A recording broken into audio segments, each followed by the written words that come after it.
고령화 시대를 코앞에 앞둔 대한민국. 출산 장려 정책도 꼭 필요하지만 노인 인구를 위한 적극적인 복지 지원 정책도 정말 중요한데요. 그 지원 정책 중 하나로 어르신들의 사랑방인 경로당에 대한 지원 규제 개선을 외치고 나선 의원이 있습니다. 최영철 의원의 5분 자유 발언 들어보실까요?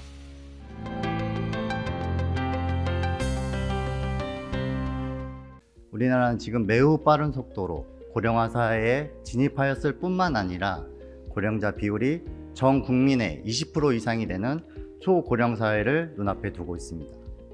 우리 시 역시 등록 인구 64만 3천 명 중 고령 인구가 11만 명을 초과하여 고령화 비율이 17%로 심각한 고령 사회의 도시입니다. 노인 인구의 급증이라는 엄중한 현실에서 동네마다 산재되어 있는 경로당은 그 역할과 기능을 어떻게 하느냐에 따라 노인 커뮤니티 활성화, 노인 돌봄 등 기초적인 복지가 실현될 수 있습니다. 현재 우리 시는 2023년 기준 655개의 경로당이 있습니다. 경로당이 난립되어 있는 감이 없지 않아 있지만 노인을 가장 기초적인 시설이며 노인복지의 천병이 되는 시설임을 부정할 수는 없습니다. 하지만 경로당 설치와 운영 면에서 아쉬운 점이 있어 이에 보완을 촉구하고자 합니다. 우리나라 주택 건설 기준에는 100세대 이상의 주택을 건설하는 주택단지에는 15제곱미터를, 100세대가 넘었을 때는 세대당 0.1제곱미터를 더한 면적 이상의 노인정을 설치해야 한다는 강제 규정이 있는데요. 다만 그 면적의 합계가 300제곱미터를 초과했을 때 그 설치 면적을 300제곱미터로 할 수 있다라고도 규정하고 있습니다.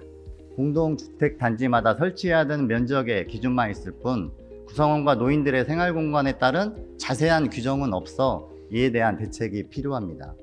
경로당은 마땅히 시간을 보낼 곳이 없는 노인들의 친교의 장소이며 혹한 혹서기에 피난처가 되고 규모 있는 경로당은 각종 교육, 여가 프로그램이 진행되는 장소가 되기도 합니다.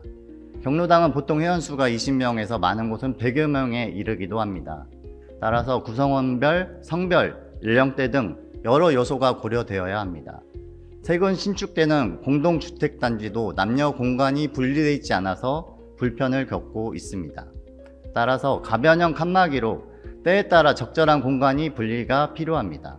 경로당 건축을 위한 관련 법령에 따라 허용 면적 중심으로 설치하지만 애초 계획 단계에서 여성과 남성의 공간 분리 또는 재나눔 등이 고려되어야 할 것입니다.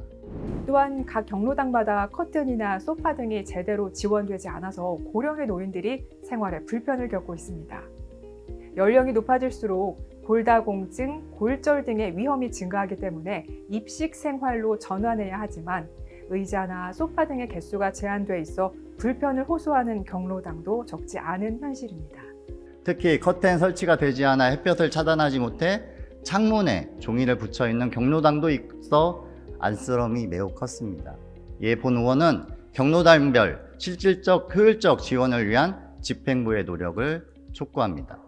먼저 관내 경로당에 대한 정확한 실태 조사가 필요합니다. 이를 통해 불편한 것이 무엇인지를 조사하고 고령자의 성병, 연령별 등 다양한 특성에 대한 필요사항을 파악해야 합니다. 그 다음 실태조사를 기반으로 경로당별 효율적으로 지원책을 수립해야 할 것입니다. 끝까지 경청해 주셔서 감사합니다. 지금까지 전주시 의회 최영철 의원의 5분 자유발언이었습니다. 전주시 의회 홈페이지를 방문하시면 5분 자유발언 전체 영상과 더 많은 의정활동 정보를 찾아보실 수 있습니다. 고맙습니다.